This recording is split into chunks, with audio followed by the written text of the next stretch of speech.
Good morning to all our radio listeners and to our Facebook Live viewers. We celebrate today the Holy Mass for the Wednesday, Easter weekday after the fifth Sunday of Easter.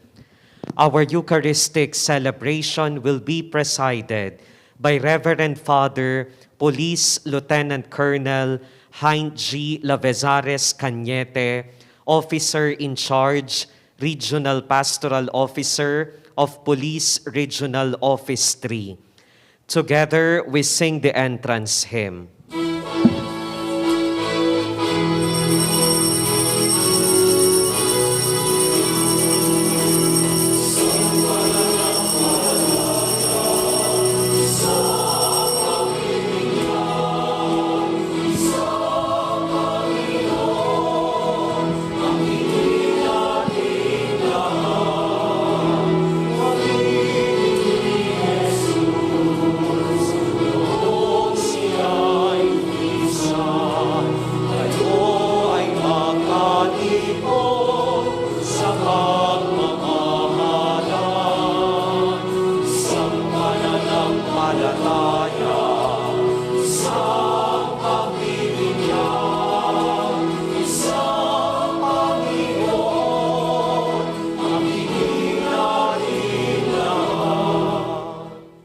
In the name of the Father, the Son, the Holy Spirit. Amen. The grace of our Lord Jesus Christ and the love of God and the communion of the Holy Spirit be with you all. And with your spirit. Brothers and sisters, let us acknowledge our sins and so prepare ourselves to celebrate the sacred mysteries.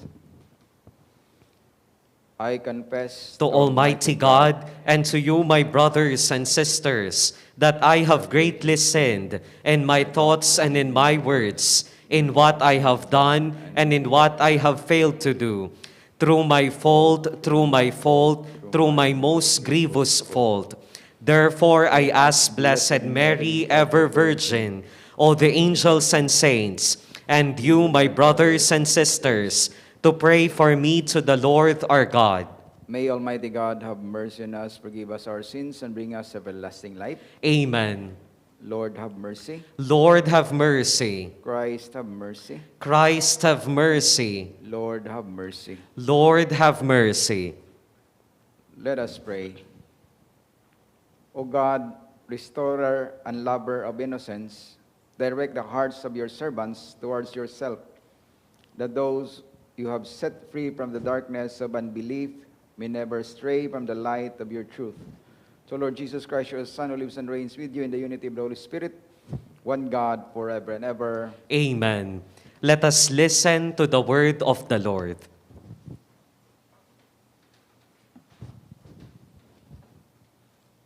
A reading from the book of the Acts of the Apostles. Some who had come down from Judea were instructing the brothers, "Unless you are circumcised according to the Mosaic practice, you cannot be saved." Because there arose no little dissension and debate by Paul and Barnabas with them. It was decided that Paul, Barnabas, and some of the others should go up to Jerusalem to the apostles and presbyters about this question. They were sent on their journey by the church and passed through Phoenicia and Samaria, telling of the conversion of the Gentiles, and brought great joy to all the brethren. When they arrived in Jerusalem, they were welcomed by the church, as well as the apostles and the presbyters, and they reported what God had done with them. But some from the party of the Pharisees, who had become believers, stood up and said, "It is necessary to circumcise them and direct them to observe the Mosaic law." The apostles and the presbyters met together to see about this matter. The word of the Lord. Thanks be to God. Let us go rejoicing to the house of the Lord. Let us go rejoicing to the house of the Lord. I rejoiced because they said to me, We will go up to the house of the Lord, and now we have set foot within your gates, O Jerusalem. Let us go rejoicing to the house of the Lord. Jerusalem built as a city with compact unity. To it the tribes go up, the tribes of the Lord. Let us go rejoicing to the house of the Lord. According to the decree for Israel, to give thanks to the name of the Lord, in it are set up judgment seats, seats for the house of David. Let us go rejoicing to the house of the Lord. Let us honor the Holy Gospel.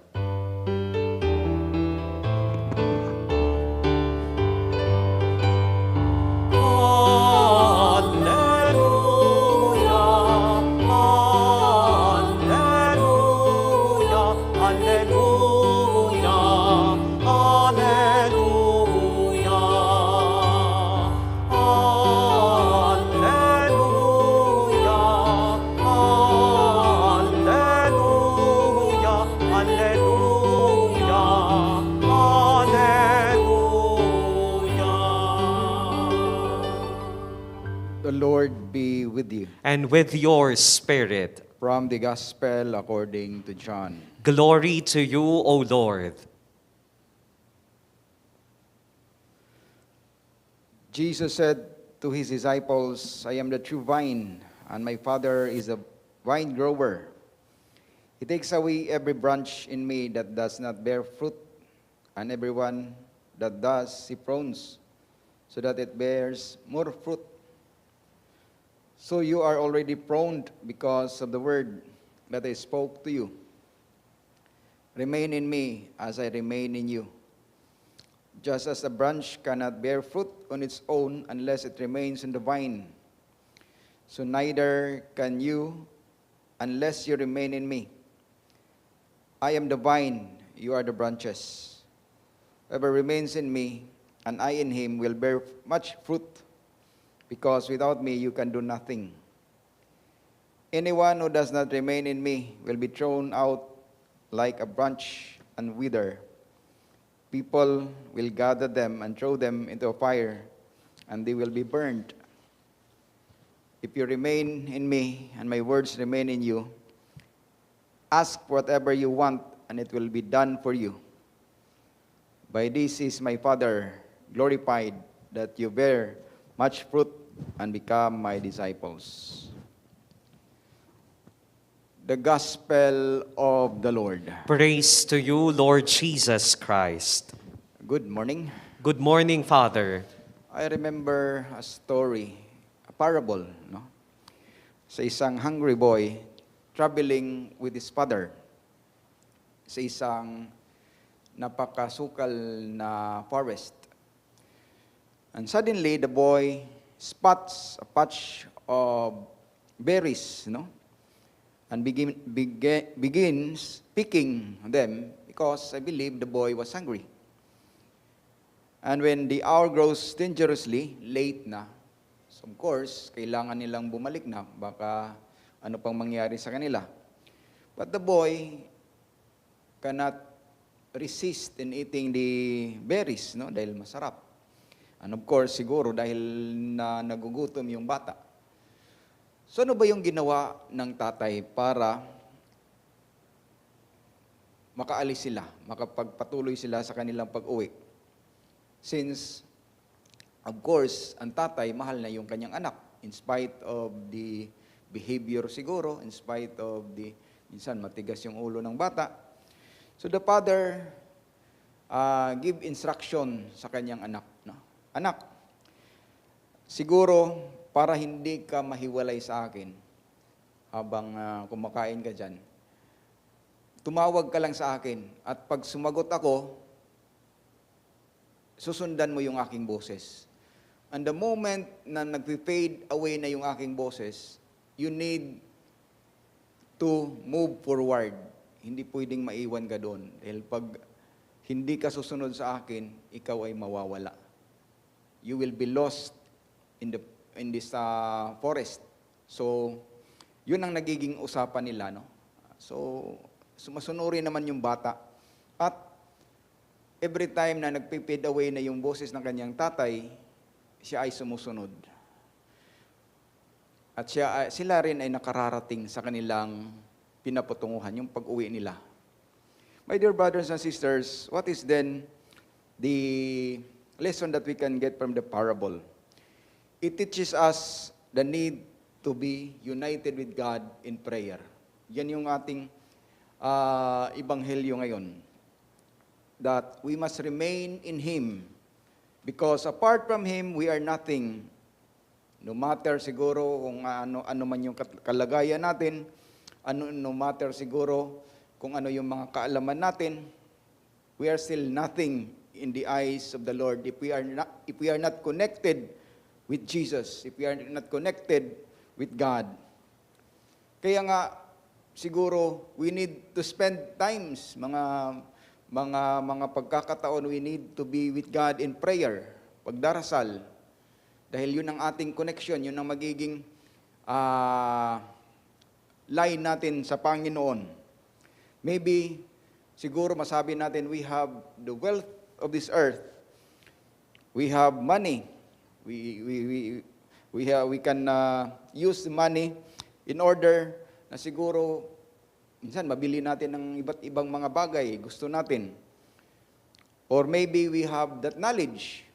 Bright tayo, intelligent tayo. But there will come a time na yung ating darating tayo na makalimutin tayo, di ba? Mayroong panahon nga minsan, dumarating yung senility, no? Na minsan nawawala ito. But the best thing is, we must always remain in Jesus. And there is an assurance for us na there is something beyond possession and learning. Ano? Time will come that we will have to live in this world. Our possessions, maybe iiwanan natin. Yung knowledge will not matter anymore. But if we have that relationship with God, we will be able to have that eternal life, eternity. Maybe there are those who live in this world, no?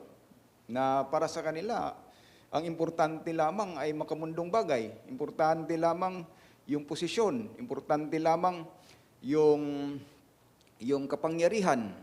Kaya nga, di ba, lately we have although generally we have a peaceful election, but mayroong mga insidente nga, mayroon ding nagpatayan because of mga political ambitions, no? Ano kayang mayroon pag ikaw ay in power, no? Pag ikaw ay nasa kapangyarihan. Maybe some of our brothers and sisters, yun ang nagiging nila, no? Yung importante sa kanilang buhay na accumulating worldly things, accumulating siguro influence, or maybe accumulating not only but mga learnings. And only to discover na hindi naman pala ito lasting. They are just temporary. They are just, we will just pass by of this world. What is more important is our relationship with God, relationship with Jesus.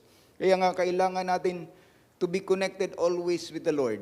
And to be connected always with the Lord, kailangan na magdasal, of course, every day, not only during times na mayroon tayong kailangan sa Kanya.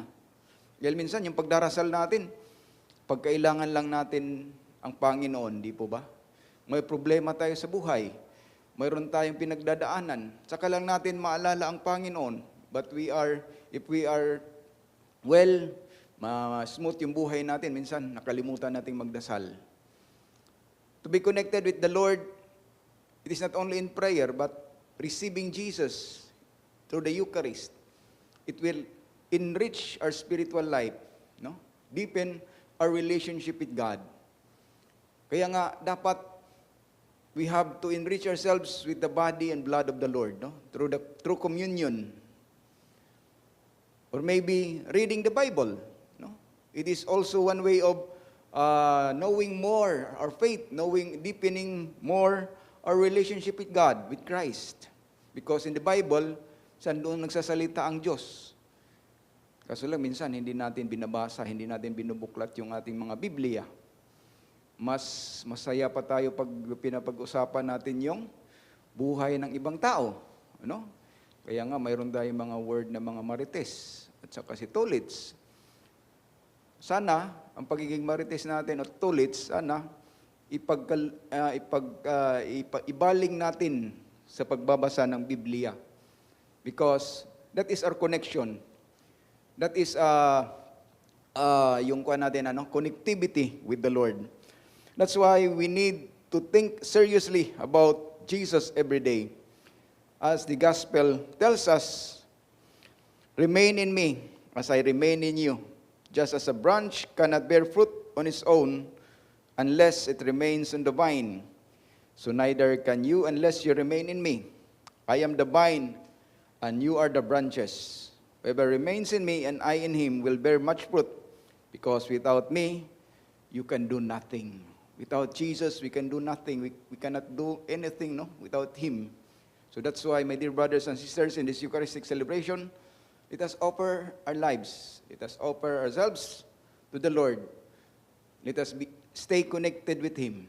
Be always siguro we must always communicate with the Lord in prayer, in our siguro receiving the Eucharist, and of course reading the Bible. And I believe yun yung magiging ticket natin to eternity. Amen.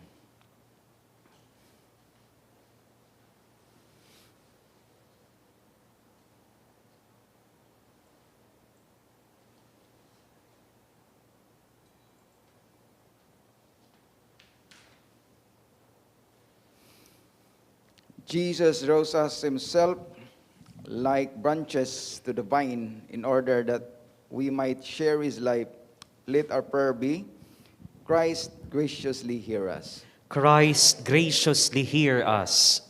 May every Christian, grafted onto Christ, the true vine, grow in his life, so that each one may show justice and mercy to others. Let us pray to the Lord. Christ, graciously hear us. May we trust the word of Jesus and know that every prayer we offer in faith will be granted according to the will of God. Let us pray to the Lord. Christ, graciously hear us. May difficulties in the Church be resolved through respectful dialogue after the example of the apostles long ago. Let us pray to the Lord. May we learn not to be wasteful of the earth's resources and be attentive to recycling as much as possible. Let us pray to the Lord. Christ, graciously hear us. May gratitude evoked from us for the millions who show care for others. Let us pray to the Lord. Christ, graciously hear us. May Pope John I, whose memory we remember today, who in the 6th century was the first pope to take on a new name when he was elected, be a sign of courage for all who are caught between opposing powerful factions. Let us pray to the Lord. Christ, graciously hear us. For all the dead, especially those who passed away because of COVID-19, those who passed away because of war, and those who passed away because of violence and different attacks, and for the soul of Bienvenida Hernaez on her death anniversary today, that they may be gathered into God's peace and glory. Let us pray to the Lord. Christ, graciously hear us. May the Lord accept our intentions, especially for our safety against COVID-19. Complete healing for those who are affected by this virus, and for the victims of war. The intentions of all our radio listeners and Facebook Live viewers. The intentions being sent in the different programs of our radio. The special intentions of the radio station of our Archdiocese. And for the birthday intentions of Efren Nugid. Let us pray to the Lord. Christ, graciously hear us. Almighty God, grant our prayers and give our world that peace which can only come from you through Christ, our Lord. Amen. Together we sing the hymn for the preparation of the gifts.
Pray, sisters and brothers, and my sacrifice and yours be acceptable to God, the Almighty Father. May the Lord accept the sacrifice at your hands for the praise and glory of his name, for our good and the good of all his holy church.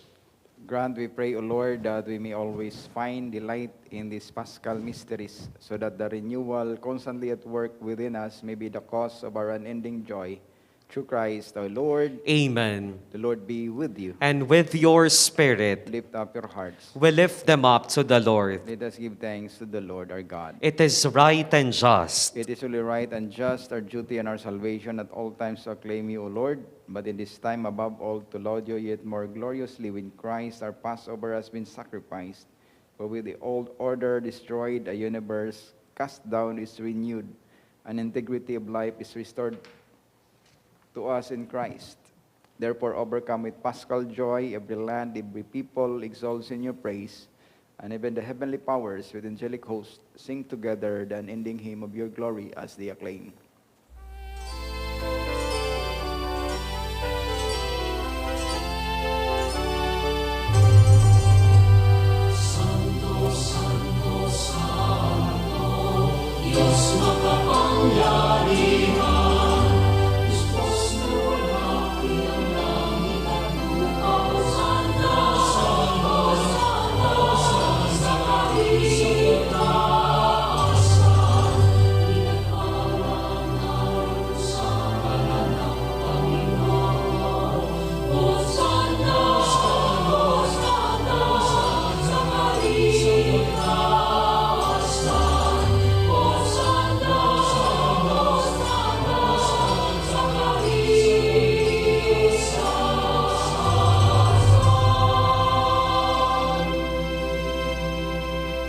You are indeed holy, O Lord, the font of all holiness. Make holy, therefore, these gifts, we pray, by sending down your Spirit upon them like the dew fall, so that they may become for us the body and blood of our Lord Jesus Christ.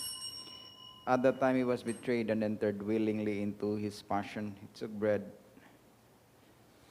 and giving thanks, broke it and gave it to his disciples, saying, "Take this, all of you, and eat of it, for this is my body, which will be given up for you."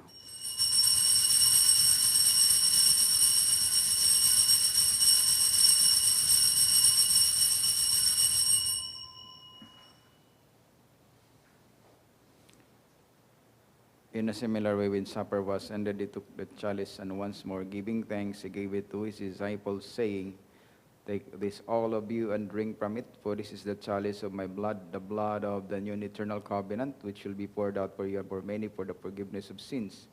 Do this in memory of me.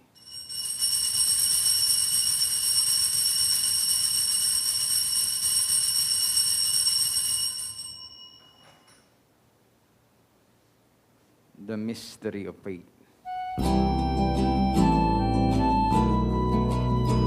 Sa krus mo at pagkabuhay, kami natupos mong tunay. Poong Jesus, Diyos naming mahal, ligtas mo aming anak. Poong Jesus, Diyos naming mahal, ngayon at magpakailanman. Therefore, as we celebrate the memorial of his death and resurrection, we offer you, Lord, the bread of life and the chalice of salvation, giving thanks that you have held us worthy to be in your presence and minister to you. Humbly we pray that partaking of the body and blood of Christ, we may be gathered into one by the Holy Spirit. Remember, Lord, your church spread throughout the world and bring her to the fullness of charity, together with Francis, our Pope, Florentino, our Bishop, Pasiano, our Bishop Emeritus, and all the clergy. Remember also our brothers and sisters who have fallen asleep in the hope of the resurrection, and all who have died in your mercy. Welcome them into the light of your face. Have mercy on us all, we pray, that with the Blessed Virgin Mary, Mother of God, with Blessed Joseph, her spouse, with the blessed apostles and all the saints who please you, Saint John the First, who have pleased you throughout the ages, we may merit to be co-heirs to eternal life, and may praise and glorify you through your Son, Jesus Christ. Through him and with him and in him, O God Almighty Father, in the unity of the Holy Spirit, all glory and honor is yours forever and ever. Amen. The Savior's command, informed by divine teaching, we dare to say.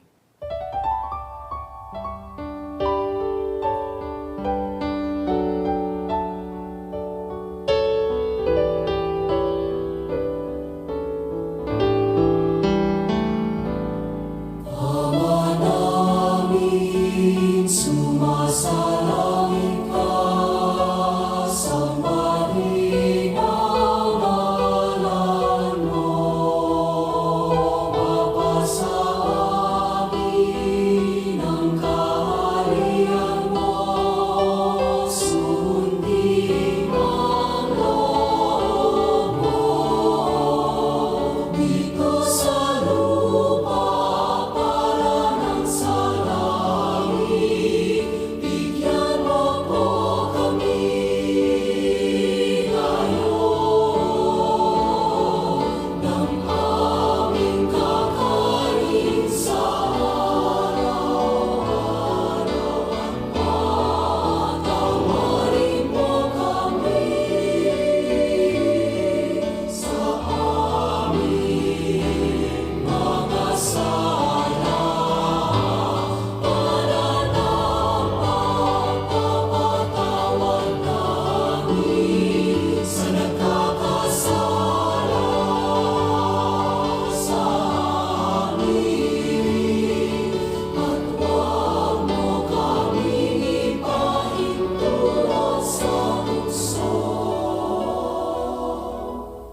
at yadya mo kami sa lahat ng masama.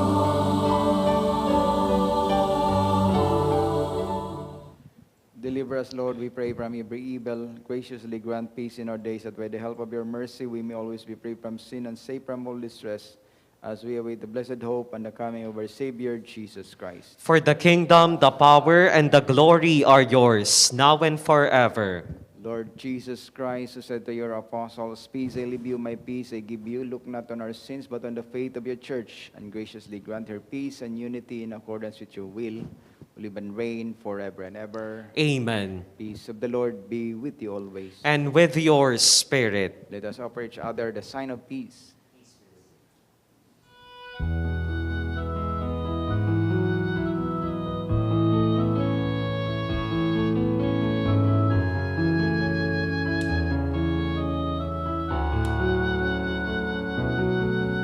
Cordero ng Diyos na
the Lamb of God, behold him who takes away the sins of the world. Blessed are those called to the supper of the Lamb. Lord, I am not worthy that you should enter under my roof, but only say the word, and my soul shall be healed.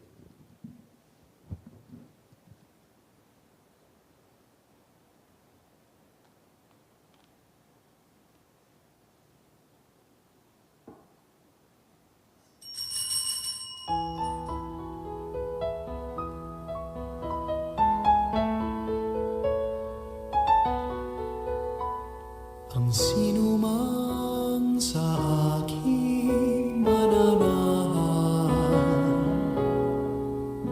mananahan din ako sa Kanya. At kung siya'y mamunga ng masagana, siya sa amay nagbigay ng karangalan. Mula ngayon kayo'y aking kaibigan, hinango sa dilim at kababaan. Ang kaibiga'y mag-aalay ng sarili niyang buhay, walang hihigit sa yaring pag-aalay.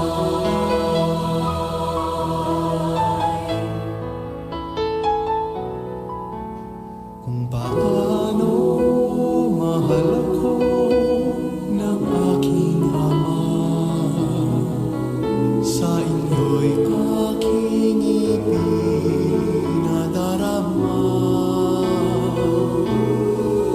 Sa pag-ibig ko, kayo sana ay manahan, at piling ko sa inyo ay magmahalan. Mula ngayon kayo'y aking kaibigan, hinango sa dilim at kababaan. Ang kaibiga'y mag-aalay ng sarili niyang buhay, walang hihigit sa yaring pag-aalay.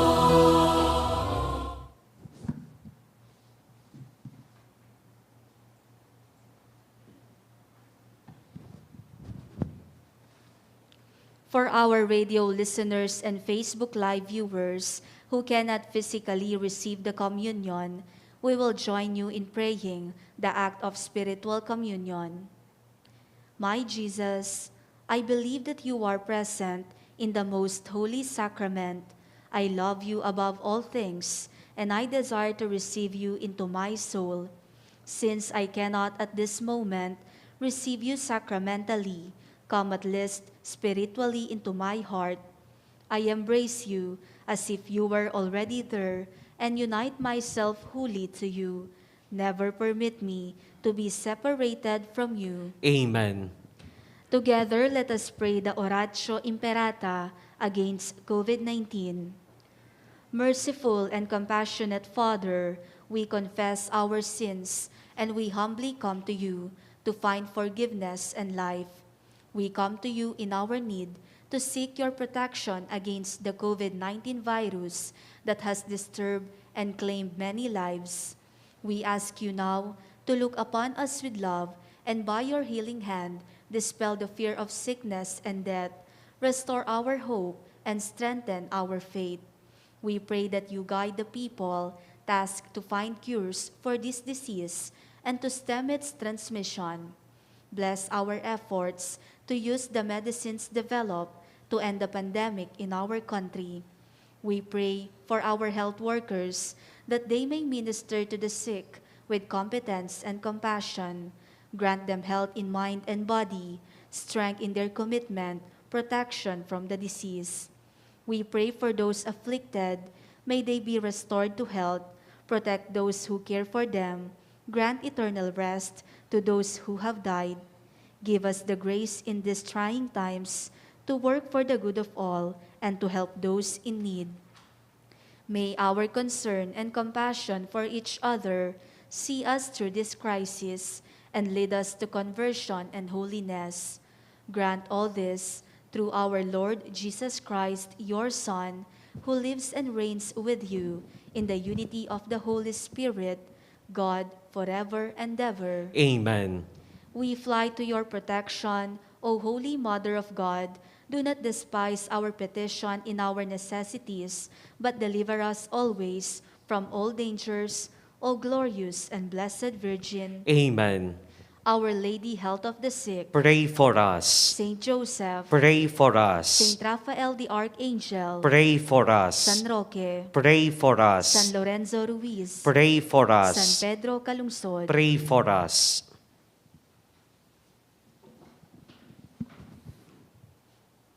Let us pray.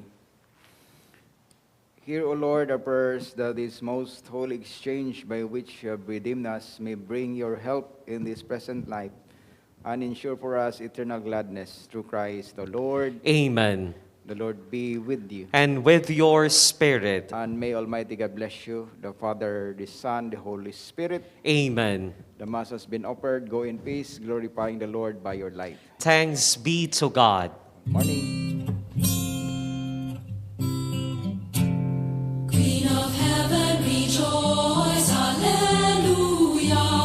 Your Son Jesus is risen, hallelujah.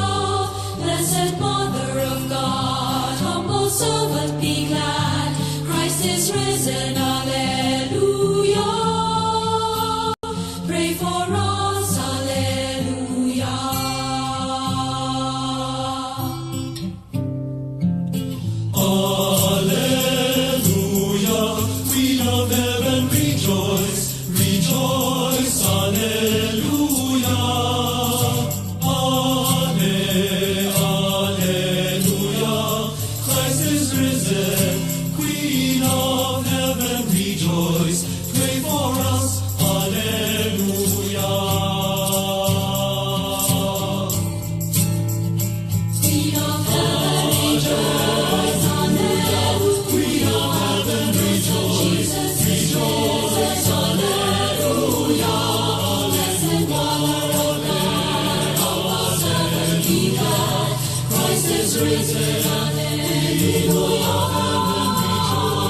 Pray for us, hallelujah.